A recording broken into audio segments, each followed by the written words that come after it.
Welcome back, everyone, to the second episode of Loud with Loub. Today, I am joined by JP Spoonmore.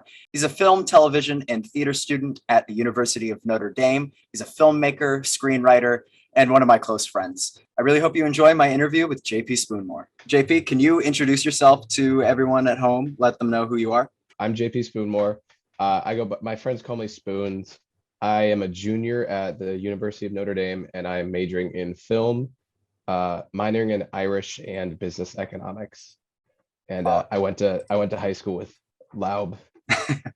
Yeah. Awesome. So when did you first get involved with filmmaking? I guess when I was young, my parents helped with like a film festival in Indianapolis, Heartland Film. They helped start like the high school version of it. It's high schoolers could make movies and submit it and then be able to see it in a film festival. So I would always go to the screenings with my parents to see what high schoolers were making since I was a little kid. And I always wanted to try filmmaking, and I just loved watching movies when I was younger. And then when I found out that you could do it for a living, that people actually did it, there were people behind the camera getting everything done. That's when I thought, I have to do this. I have to be a part of this for the rest of my life. Do you remember what your first project was? I guess like the first project I did on my own is I had a little action cam, not a GoPro. I think it was like a DJI, and I strapped it to my bike and I followed all of my teammates during a practice, I think in the summer, and I just edited it together behind music. It was pretty fun. I'm going to take you back to high school. We're going to kind of go on a little journey here. We both joined the writing club our freshman year of high school. How did that club help with your interest in screenwriting? It helped a lot to be able to hear how other people wrote and hear what other people wanted to do with their writing, and just kind of practice writing outside of class, creative writing, and to see how other people viewed my voice and my style. It really helped me develop my own voice and how I could develop and tell a story. I'm president right now of the Creative Writing Club at Notre Dame. So you did the writing club, got to hone your skills through there. And then what year did you start Backseat Reviewer? Before I had my own website, it was like a blogger Google, like that free Google extension to make your own website that it like is a disgusting layout that I hate every time. But I think my first few reviews were, I think, Arrival, but also Rogue One. Yep. So whenever those came out, I think beginning of junior year is when I really started getting into it. For those people not familiar with your work, what exactly is Backseat Reviewer? It was when I was a sophomore, because it was when I was learning how to drive. And it's that phrase like, oh, don't be a backseat driver, because like your parents are always in the back of their car, but like when you're learning how to drive, they're always in the back like commenting. Yeah. And it's like, don't be the backseat driver. And my idea was reviewing movies. I wanted to review movies because I didn't really have the capabilities yet in high school to like make movies. I just wanted to review them and kind of get in the conversation. My goal was to look at a movie, but not pretend like I knew what I was doing, because I didn't know what I was doing at all. I had seen thousands of movies in my lifetime. So I knew as a viewer what I was looking for and what most viewers expected and how effective movies can be at that. So I thought, oh, I'll just be a backseat reviewer. I'll be sitting back, observing everything that went on screen and either guessing what happened behind the scenes or just kind of saying how effective it was, not saying, oh, they should have done this. Yeah. I never wanted to say that because there were so many people already doing that. And I thought, well, if you're saying that, why aren't you doing it yourself? So that was my kind of process behind the backseat reviewer idea, was to watch movies as a viewer and trying to see what I got from it and what other people can get from it. Okay. So what's your general view on like the field of film criticism nowadays? It seems to be a lot of emotional overreactions just to get clickbait and stuff like that. What are your opinions on that? Yeah, clickbait is an important word because it is kind of transferred from, it used to be newspaper little snippets, and it would be like high value journalists and writers that would get passes and they would write little sections. And I think that still does happen, but a majority of the critics now they've transitioned to YouTube. And so now it's like, how do you get money? How do you make a living off this? It's no longer journalism. It's just a reactionary video that you make in excess to get clicks, for views, for ad revenue, for money. So film criticism has gotten a lot more reactive and kind of intense and passionate to a fault. Mhm. It's really kind of gross to like kind of like search up, especially with Star Wars or whatever. Like you search up Rise of Skywalker or Game of Thrones or anything, and you just scroll through the hatred and the anger that anyone can make a film review. On paper, that sounds like a brilliant idea and an amazing opportunity. But you look at what people do because they think they're supposed to do it that way. And it's disappointing. It's disappointing how people think I have to just make it angry. I have to make it so like political Yeah. and outrage that it's no longer critiquing the actual craft of the film. Because Rise of Skywalker, J.J. Abrams knows what he's doing. The craft and the camera work and the editing are really good, but because it's a franchise, because it's a beloved series with all these characters that have existed for decades, people don't look at that. They look at, oh, was I happy or not? And I think that's really cutting film criticism short by miles. Yeah. I mean, there are so many people that spend a year or two work, like this is all that they do. This is like their passion. They cultivate this, they put all these hours of work into it. And then all of a sudden you just get somebody who's like, yeah, that was kind of shit. Yeah. It's degrading to the people who put all this time into it. Yeah, a project that hundreds and hundreds of people work on for years and spending hours in overtime, not seeing their families, kind of being in crunch. And then when it comes out, people ignore it because it has a female protagonist or something stupid like that. It's Yeah. insane. It's crazy. Is there a right way to do this film reviewing, trying to balance the way that YouTube and advertisers like need the clickbait? I think there needs to be an attitude shift because right now it's all about noise and attention because it all is circling around money. Every new movie has to be the biggest movie that there ever was. It has to be, and that's why like all movies are getting longer and they're costing more. It's all about we need to be the big thing that causes the most noise and attention in the media. Because if everyone's talking about us, they're not talking about our competition. So we need to Yeah. be the biggest thing. We need to grab everybody. And so when you grab everybody, especially for an IP that already exists, you're now alienating people that have been in love with it for their whole lives. And with film criticism, well, now you have an avenue to express your anger where they're not making the movie for me, they're making the movie for everybody. And it's just, I think there needs to be an attitude shift for both filmmaking and film criticism where everyone's taking it too seriously. Film is supposed to be a medium of entertainment. The fact that people think it is more, I agree it is more, but I think they're going at it in the wrong direction. They're making it too big, they're making it too important to the point where if you miss it by an inch, if you don't hit the target, then everyone calls you a failure when really you might have actually gotten it right.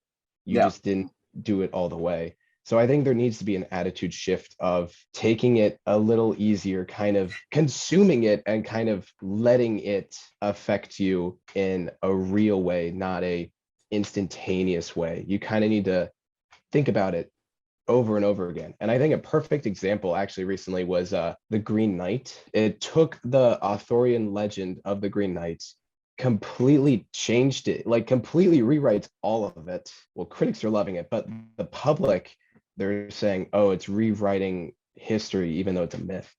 And it's like, oh, it's not following the true story. So it's betraying me and my reading of the original. But if you like sit and you let it wash over you and you think about it over and over again, you realize why David Lowery did what he did for that movie. And it makes both the myth itself and the movie more important today and have more meaning to it. And it's a smaller movie. It's not a studio movie. A24 is a studio, but it's not like Blockbuster. It is independent cinema, art house cinema. So it's a smaller project with a true meaning that I think it does tell well, but you have to sit and let it wash over you and kind of mix in your brain for like a few weeks before you really think about, wow, I need to watch that again. Mhm. So it's just a whole different perspective shift needs to happen. Let's talk about your filmmaking review system. I know you've got like this whole scene by scene breakdown kind of thing. Do you want to talk a little bit about that? What I wanted to do with my system was a complete, honest, and objective separated analysis of film from the viewer. Because film critics, I think, are too personally connected to stuff and too reactive. I wanted to make a system that kind of got rid of the critic entirely. So what I would do is I would have my computer beside me and I would watch the movie, and every scene I would score from 1 to 5, 1 being awful and 5 being excellent. I would mention it after the movie's over. Like, this scene is the scene that made the movie. I would like do a rolling average of all the scene scores throughout the movie to see if it was getting better or if it was getting worse or if it was staying the same. I had like 2 different graphs. I would have an accumulation graph to show like the rise and fall. And it was interesting and it was cool to see how movies worked and where they failed and where they caught my attention. It was cool, but it took way too much time to do. No one knew how to read the graphs, no matter how many different iterations I did with all the labels and the numbers. It was way too complicated, and it alienated everyone that read them, even myself at points, because it would take so much work. And I would finally chug all the numbers and put it up on my Excel spreadsheet. And I would look at it and think, what does this even mean? Mhm. So I thought it was a fantastic idea, but in the execution, I think it's an impossible idea to actually make. I mean, film is art. Mhm. You don't really put math to art. I know paintings, people like try to mathematically do composition, all that stuff. Sure, that makes sense. But like giving a true mathematical score percentage of a film and saying this is objective truth, it kind of left a bad taste in my mouth. Mhm. So I don't even do that review Oh. score anymore.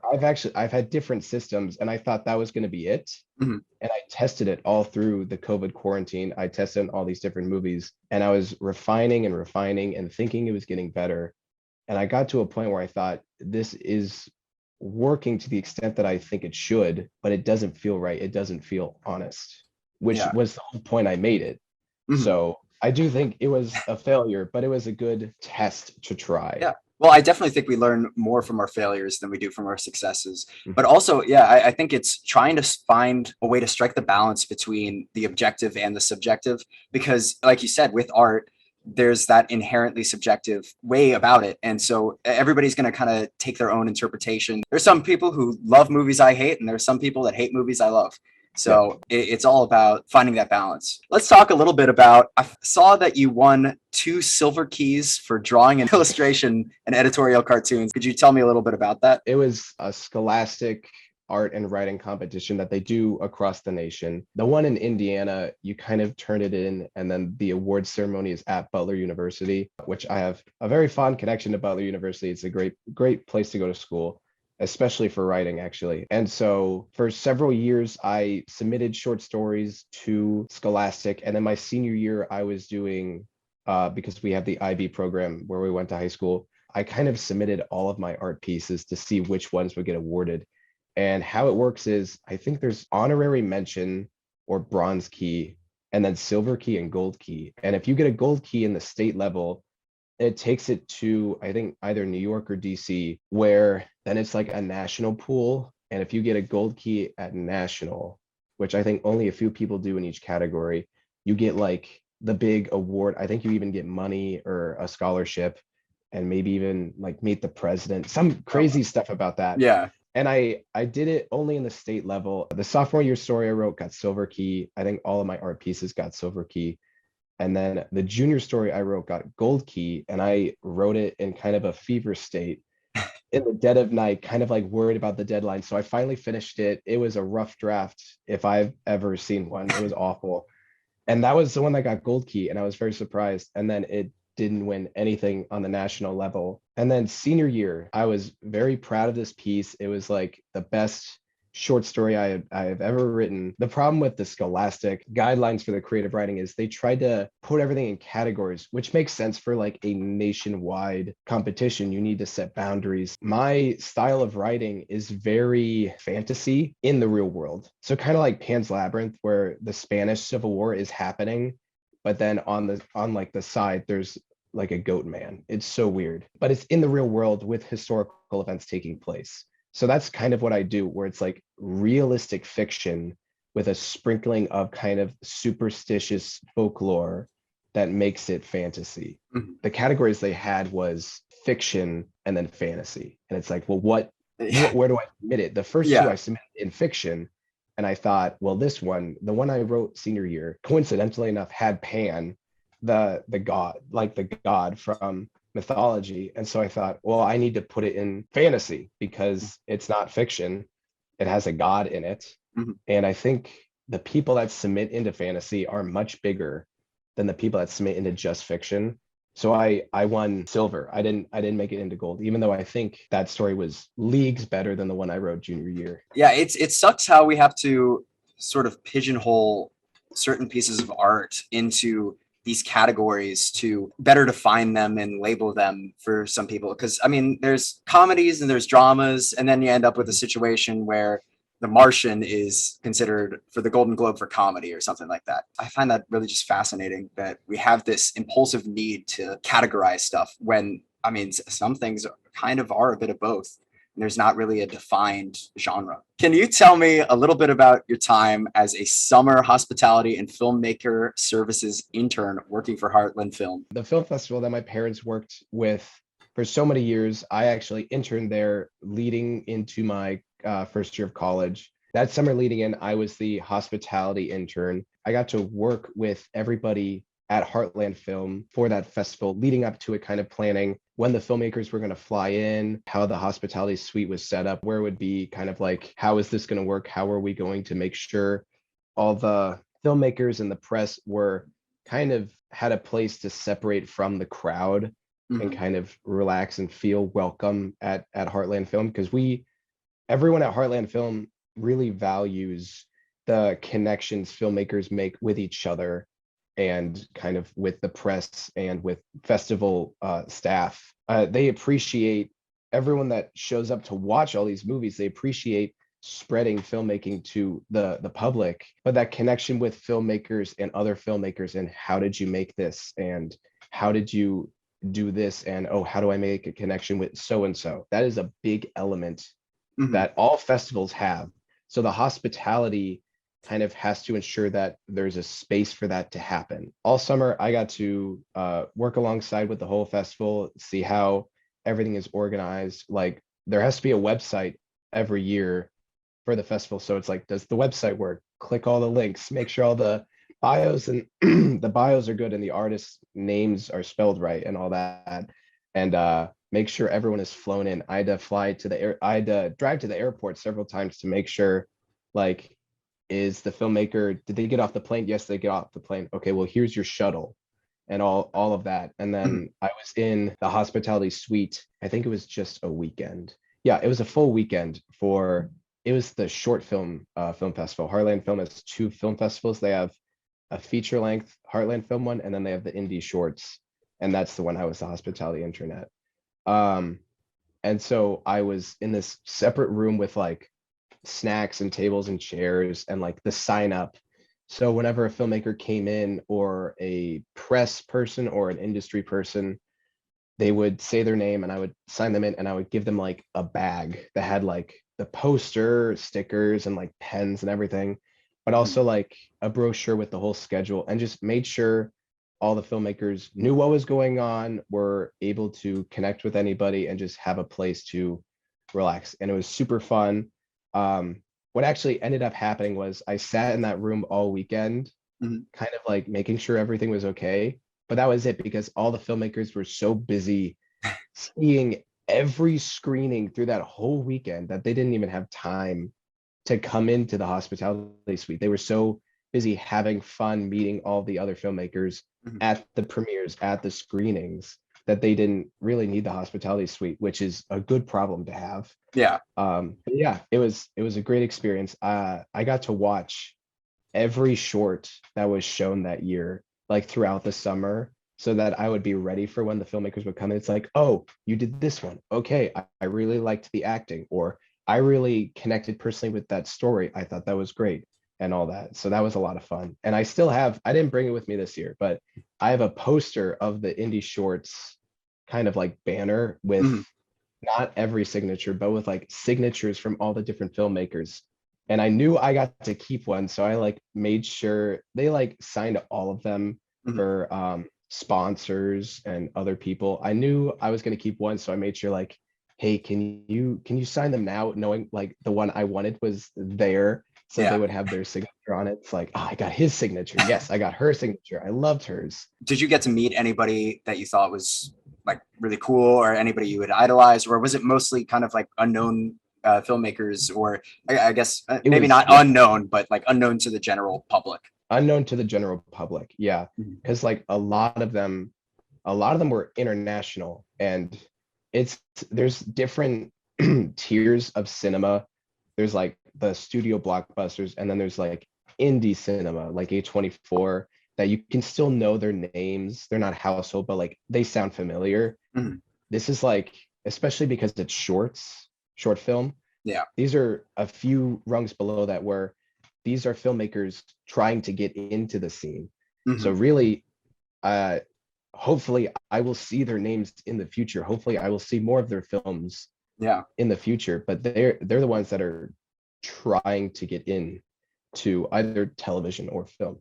All of these events are kind of networking events. And you hear about like all of these Hollywood parties and stuff like that. And sometimes they're networking events in disguise. Do you find that tiring at all? That like in this industry, you always have to kind of be looking for the leg up and kind of talking to all these different people, or is there like kind of a chance to just relax? It sounds exhausting having always to think like I have only a week to talk to everybody I want to talk to. And if I don't say the right things in that one night that I meet them, then I don't have a job next year. That sounds exhausting. Yeah. And I do follow a lot of people on like YouTube and stuff that say like they go to film festivals, they try to talk to people, they pitch their scripts, they try to like get buddy buddy with some people, and it doesn't work. But sometimes it does. Mhm. So it sounds like a lot of work, and it definitely is kind of the job. That is the job of this. As a career, if you love filmmaking, if you love doing either the screenwriting or the directing or the editing, hopefully that doesn't feel like work. Yeah. Going to the film festivals and like talking to the press and saying the same 5 lines every time to every microphone in front of your face, or like smiling the whole time and shaking everyone's hand, and then talking to all these higher ups that actually have money and saying, hey, this, and like you're showing off what you know and what you can do and what you have and why that's valuable to them. That is the job. That's work. Yeah. And it sounds very exhausting, but I that's what you have to do. Um, but there are parts of a film festival where it depends on the festival, like the ones that people hear about, especially Sundance. If you make it there, that's where it's less of you doing the talking and more of what you make doing the talking. Hmm. Like, especially nowadays where Netflix and Amazon Prime and all the other streaming services, they're there, like they're shopping. If there's a good thing and they're like, ooh, this will get awards, they will buy it. They will buy it. They'll buy the rights to it. They will give you a lot of money. Yeah. Hey, we're going to put it on Netflix forever as a Netflix original. And here's all this money. So if you want to work with us again, you can. And that's kind of the dream, to Yeah. like make it to that point where you no longer have to do the talking. Your work does it for you. You went to Notre No, yeah. Dame. What made you decide to go to Notre Dame for film, television, and theater? I come from a Notre Dame family. My dad went to Notre Dame. Both of my brothers went to Notre Dame. I've just grown up being on this campus and kind of feeling the magic and all the golden dome and the leaves changing color in the autumn and the snow and all that wonderful scenery. And I've just grown up with it, and I've always wanted to come here. And I found out that they actually do have a film major here. I got to talk to the dean and some students and profs during high school, and they kind of really bragged about it quite a lot, saying like all the opportunities that it could offer. And like barring COVID, those opportunities are here. There's a lot to do with film at Notre Dame, a lot more than you would guess. I wanted to experience college in kind of the best way. And I think I have achieved that. Like, I'm minoring in Irish. Like, I took 2 semesters of Irish language. I have a class right now where I'm reading Moby Dick. And I Yeah. have another class where I'm watching the Irish Troubles, but in the perspective of how they were filmed. So we're Mm. watching different movies from different decades and how they saw Northern Ireland during that whole struggle. So I noticed that you started writing articles for The Observer, which is Notre Dame's newspaper. Mhm. What are some of the differences between writing film reviews for your own independent website versus writing it for like the university's official newspaper? Sometimes the way I see it is, you know how you meet a poet and they value the freedom of poetry, how there's no rules, they could do whatever they want. Mhm. I'm more of the analogy of like soccer. Mhm. If there weren't any rules in soccer, it wouldn't be soccer. And the first rule is you can't use your hands, so you have to Yeah. kick the ball. Writing for the Observer puts limitations on me that actually betters my writing. There's a word limit. There's certain formalities that I have to use, like I can't use the Oxford comma. Okay. So, and like other things where it's like, I need to write differently then. My paragraphs are always way too long. I need to make shorter paragraphs. Okay. Writing on my own website is kind of just my thoughts splattered on the page, and that's about it. But for a newspaper where there's a deadline, there's a word limit, and there's expectations put on everything you write, where people will read it, people have to just to edit it. Yeah. So it's kind of the idea of this is more legit, this is more real. So I actually have to take it more seriously. And I think I have gotten a lot better at reviewing because I know it's meant to be read. It's not just like all right, I wrote my review and it's just out there. This is given to people. Yeah. People are waiting to see it. So I think kind of writing for a real newspaper adds that next layer of this is real, you have to take it seriously, that I actually do enjoy because I think I am a much better writer because of it. You always hear the story about how, like, oh, I love YouTube because I have the freedom to do whatever I want. I can Mhm. post whatever I want and all of that. But having those restrictions does kind of help with honing your craft. You wrote a scene for ND Playwrights Now called Trees. What was your experience writing that? Was that your first time Oh, writing for the stage? it was. So that class, I took a class called playwriting, and that was my final actually. Oh, Um, so we got to like do a cold read. That was our final, doing a cold read on Zoom. So that was kind of fun. Yeah, it's a different experience writing for the play. Honestly, I think I write too much prose because it's fun and it's a great way of writing, but that's not what I'm going to do for a living. I should be writing more scripts. And so playwriting, it's not even a screenplay, it's a playwright. So it's meant for a stage. So you have to give certain directions and you have to explain how the stage would be set up and kind of like what the characters would be in a way that a screenplay doesn't really do. A screenplay is more prose like than a playwright or a play script. So kind of learning the rules of how plays are written and kind of practicing like, oh, well, if I were to do this play myself, how would I limit it? Oh, well, if they're in a car, I'm just going to have 4 chairs on set and like a wheel or something. And then having fun with that, where we know it's fake, we know it's on stage, so I can do wacky things.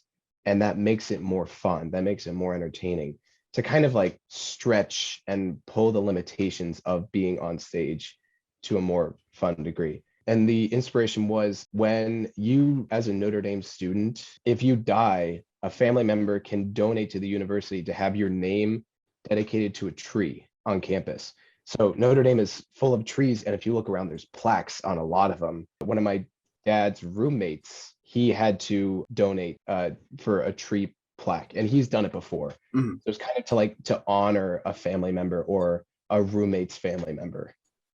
And so I was with them kind of walking through campus to find out which tree they thought would be best for this person. So that was an interesting thought where it's like, after death, do you know this person enough to know what tree they would want? Do you remember them correctly? Does everyone coming back together actually connect all the puzzle pieces to really create the right, accurate representation of this person that's no longer with us? And so I kind of took that and was inspired by that to write this play. And then when it was read out during a cold read, that was like the first time I got emotional from it. It's like, Yeah. oh shoot, I was actually doing pretty well writing this. Yeah. Because like when you write it, it's like it's either late or you're kind of like rushing through it, and it's like, does that sound good? No, it doesn't. Moving on or whatever. But then when someone else reads it, it's like you hear it for the first time Yeah. with someone else's voice. And it's like, oh, that is the right way to say that word. That is the right way to say that line. I need to rewrite it so it fits that. Because we were doing cold reads, so we would have different classmates, and I would assign which classmate would read which role. Hmm. So I got to choose, like, you are more of this character, you're like this character, so can you please read for this part? Yeah. And having the 4 different voices be spoken by 4 different people, that really changed how I thought about the piece. And it was a really good experience that I had. And that was last year. So Yeah. yeah, it really did affect how I wrote that. Yeah. I watched it, and man, it was depressing, but it It was was. so well done and very, very thought provoking Thank you. about all of that stuff. So kind of along the same lines, talk about your screenwriting process for films. How do you go about that? Do you have an idea and then write stuff? Do you write stuff down and then turn it into something? How do you go about all of that? I think I do think of how the characters would talk first, Mhm. and try to write down roughly what the lines would be. And then when I have a specific shot in mind, then I'll write that as an action line. I always try to have a new action line for every shot so that I can check it off when I get it done. Mhm. Professionals do that or not. Some screenplays I've read, they're very broad because it's such a higher production that like you will have the set pieces to do it. But for me, it's like I need an apple and a baseball mitt. So Yeah. it's like one line, apple on a table. The next line, baseball mitt in the chair. Like those are going to be 2 different shots. So I'm making them 2 different action lines. Yeah. It adds the page length, but right now I'm not worried about that. And yeah, it's just kind of working through what images are in my head. How can I equate that to what I'm going to actually shoot? And then, well, the actors need to know what they're saying. So I need to make sure the lines are correct. And I value kind of winging it, especially on just the experience that I have. Mhm. If the shot isn't working or if the line isn't working and the actor says something that's better, it's like, go with that. Yeah. Go with that. If it makes it harder to edit, so be it, because it's the better version. Would you say are the biggest differences in filmmaking between your unscripted projects and then your like scripted films? Unscripted, it's more of a editing project. I do a lot more editing now than I do writing, Mhm. and I do like editing a lot more than writing sometimes. But yeah, when it's unscripted, it's more of like emotions and instincts where it's like, this fits right here. Okay. And I've actually, in terms of unscripted stuff, I've done for my dorm, we have a charity event where it's a boat regatta across the lake here. So I filmed all of that as much as I could. And it's just a large collection of all these files that I have to make into a 5-minute video. So it's very unscripted, it's chaotic, it's gross, but through the editing of it, it takes like a week and a half or maybe 2 weeks. It finally comes out clean. And kind of, especially when unscripted stuff, you need a backbone. Mhm. And really the best backbone to do for an unscripted film is a song or a sound effect or something to help with the editing, because the editing needs a direction to go. It needs a Yeah. beginning, a middle, and an end. And so a song does that perfectly. And if it's too long or too short in the editing, you can change that, but it still Yeah. keeps the backbone there. Yeah. Yeah. Okay, so it's like for the scripted stuff, you start with a story and you like have like clear sense of direction. And Mhm. with your unscripted projects, you make the story after you've shot everything and kind of determine what message you want to get across after. Yes. Yeah. Okay, interesting. So, what were some of the biggest lessons you learned from your YouTube short film projects, such as Let Go, Cheat Day, and The Middleman? Oh. Those were actually all from my first production class here at Notre Dame. I learned a lot, mainly to how to deal with not knowing what you're doing, especially with cheat day and let go. I think those ones I had no idea what I was doing.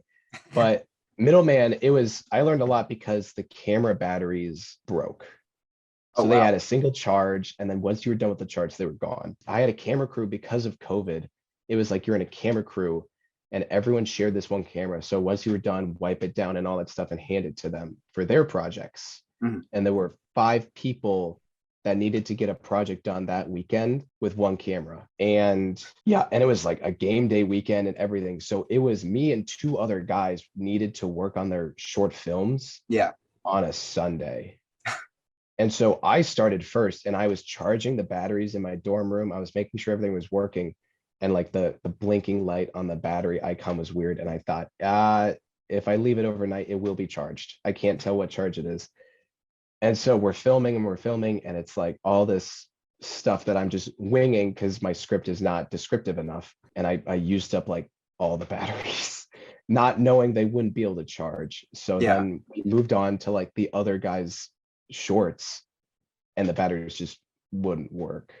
So that Oof. was a whole ordeal where it's like you need to make sure the equipment is working, and you also need to make sure that your process is prepared Yeah. before you even start doing it. If you don't know what you're doing and you start, you will waste you will waste so much time finding out where you needed to start, Yeah. and that's just wasting everybody's time. Yeah. So that's really what I learned a lot. Yeah. One little thing can throw off a whole Mhm. production. And so you really got to make sure that everything is working in order. Otherwise, that could be it. Like, I hope this is recording. I hope it's getting my audio through the Yeah. microphone and not through my laptop. We'll see. So was it more or less difficult to film shorts where you're the only actor, like in Pawn? Or do you find it better when you're actually directing other people? Whenever I think of shooting something, I always know what the character reactions are like in my head, Mhm. because I'm a very visual person. So it's like, how would they react? Well, they would react this way. So in my head, I think, well, if only there were 2 of me, so one of them could act in it, it Yeah. would make it so much easier. But yeah, so you said Pawn, the short film I tried to film over winter break last year. That was so frustrating to film because I wrote the script in like a day. It's a very simple script, and I was inspired by the Queen's Gambit. Yeah. So it was like, oh, it's just 2 people playing chess. Mhm. And those 2 people would be me because COVID. But the camera I have, the monitor is attached to the camera. So if I'm on the other side, I have no idea if I'm in frame or if I'm in focus. So the whole time it would be like 4/5 of all the takes are me just starting record, getting into the chair, sitting down, looking, saying my line to see if the mic is like catching my words, Yeah. which didn't. All my audio was awful. I had to re-record the whole audio, and that Oh was a my God. whole thing. Yeah. But yeah, and then me getting back up, stopping record, and then playing back to see how the composition was and whether I was in focus or not. And I started putting my camera bag, which is a backpack, I started putting it in the chair. So it's like, at least I would know if my chest was in focus. But then, like, my head sticks out farther than my chest. So that wasn't even working. Yeah. And also the backpack is shorter than my head. So framing wise, that wasn't really working either, but it was a start. And then Yeah. there was the final shot was like me looking into the camera and then like holding up the king into the camera with like a depth of field thing. Mhm. And I think it took me like over 50 takes, and I still don't even think I got it right in the shot I used. Because it's like I'm looking down and then I look up and I lift it up Yeah. into frame. And it's just there is an autofocus feature on the camera. It doesn't work. Every take I would because I was trying to get my hand in focus and it was so close to the lens, I started like, oh, I need to back it up, or I need to zoom in more, zoom out. And it was so hard to get it in focus, which with such the shallow depth of field that I wanted to get. I remember one of the struggles we had when we worked on Open Till Sunset together. I remember especially that coffee scene. just trying to Oh get like yeah. the scooper and everything in Yeah. focus and like Yeah. not covering it up. And also that machine was impossible to work. I don't know how your parents do it. I love how cinematic the espresso machine is. But Yeah. yeah, it was kind of difficult to work with. Oh my gosh. Do you have any good memories from that shoot that we did? The whole concept of that entire short was it's super creepy when you come home and there's an open door in the middle of the night after a late shift of work. That happened to me that summer because I think my dad was brewing or something. So he left the garage door open and it scared me to death after a late shift at the restaurant. And just like I watched a Brian De Palma movie. I made you watch it, Yeah. Blowout. Watch Blowout by Brian De Palma if you're interested in filmmaking. It is one of the most beautiful films I've ever seen.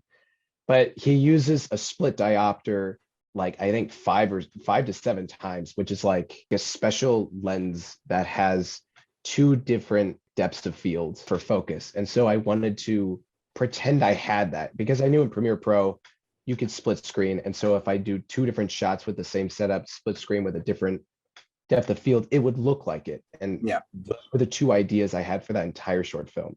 And Mhm. we filmed it in 2 nights Yeah. and I had to edit it. And it was a lot of fun. I Yeah. think that was the most fun I've ever had filming something. And I think it worked. It was Yeah. effective in everything I did. Yeah, it was a lot of fun. Yeah. I really enjoyed making that film. It's on my demo reel. Yeah, of I appreciate it. course. Yeah. Thank you.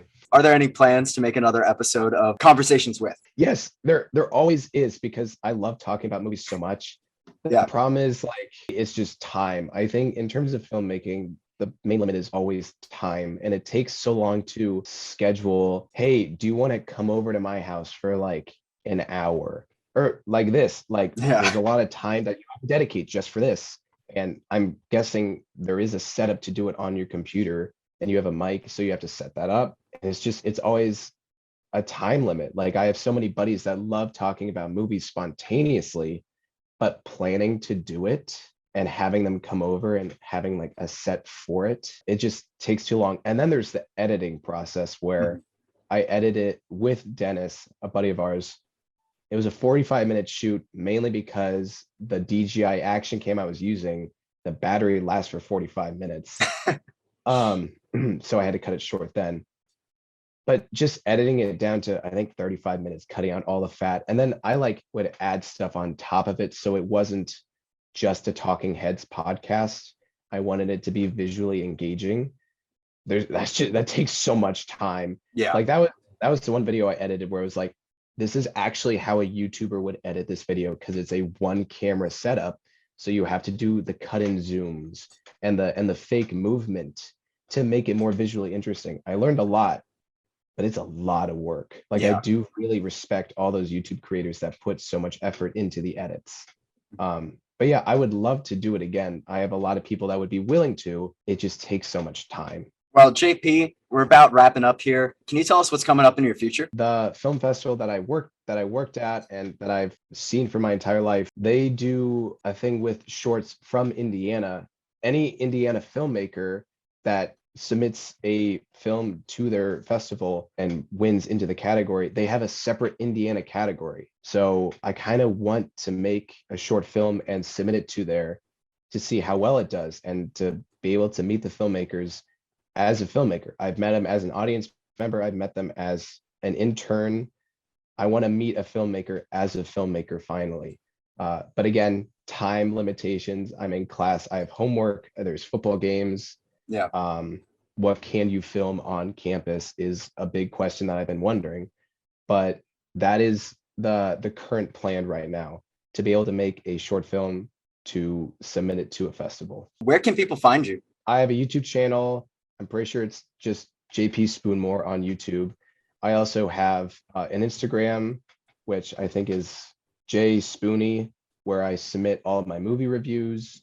And whenever I make a short film, I announce it on Instagram. And I have like the link in bio attachment so that you can click on the post and it sends you to where I submitted something. So it's always the best place to see all the work I've done is on my Instagram at JSpoony. Awesome. Well, JP, thanks so much for talking with me today. It was great to catch up and, Yeah. talk about your whole filmmaking journey. Thank you. Yeah, this was fun. Thank you. Great to see you, man. Good to see you. All right. Thanks again to JP for coming on the show. It was great talking to him. Great to catch up. And, he talked about a lot of interesting things with networking, screenwriting, all of that stuff. I hope you all enjoyed watching today's episode. Thanks again, everybody, for watching. And remember, it's a great day to have a day.